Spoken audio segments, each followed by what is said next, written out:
Bonjour, nous sommes au Home. On va vous présenter l'atelier d'écriture avec Manza. C'était gravé d'un jour à l'autre. C'est quoi le slam? Le slam, c'est vraiment une poésie, une réappropriation de la parole.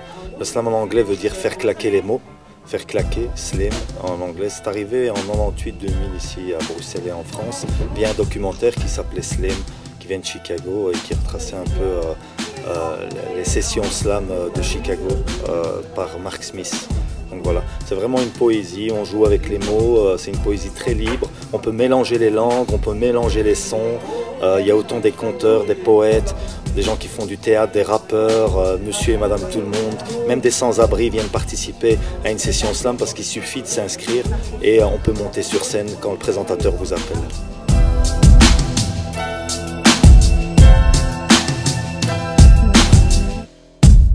En quoi consiste l'atelier d'écriture?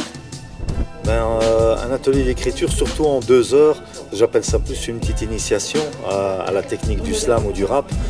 Ça consiste vraiment à donner quelques outils pour insuffler un peu d'inspiration aux jeunes et aux plus anciens et essayer de créer vraiment un partage.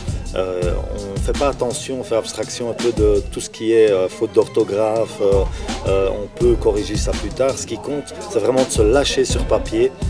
Comme dit un grand slammer comme Grand Corps Malade, c'est l'école de la sincérité. Donc on parle, on lance des thèmes et on se lâche dessus. Dans le rap, on appelle ça le freestyle. Et ici, le slam, c'est plus le côté poésie libre. Votre texte peut faire toute une page comme il peut faire 5 pages. Et on ne doit pas nécessairement le connaître par cœur. Quand on monte sur scène, on peut le lire. Donc c'est pas de l'impro. On doit lire son texte ou le connaître par cœur.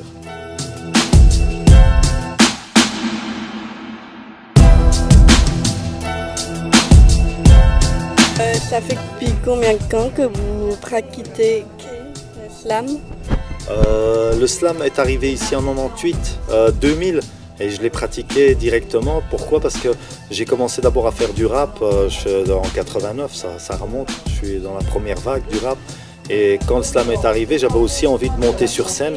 On m'a proposé, les arts urbains, surtout cette structure, m'a proposé de monter sur scène et de déclamer mes textes sans musique. C'est une autre technique. Parce qu'on pense que c'est facile quand il n'y a pas de musique, mais en fait le public est très proche de vous, c'est des scènes très intimes et le moindre raté, on le sent. Donc le slam, moi, ça m'a apporté même encore plus d'assurance après dans le rap quand je donnais des concerts. Parce que même quand le DJ, il y a un problème technique, je peux déclamer des textes pendant que l'ingénieur son est en train d'arranger le souci technique. Donc c'est vraiment cette prise de parole, de partager des textes et en même temps de me dire je reste pas dans mon réseau hip-hop, je voulais aussi rencontrer d'autres gens et le slam m'a permis ça.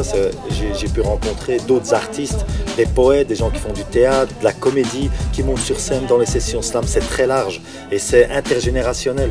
Et autant un enfant de 6 ans peut monter sur scène que quelqu'un qui a 90 ans. Donc moi ça m'a enrichi parce que dans nos concerts hip-hop, quand j'allais dans les festivals, on montait sur scène, il n'y avait que des jeunes. Et là ça m'a permis de m'ouvrir à d'autres horizons, à d'autres classes sociales et à d'autres univers aussi artistiques.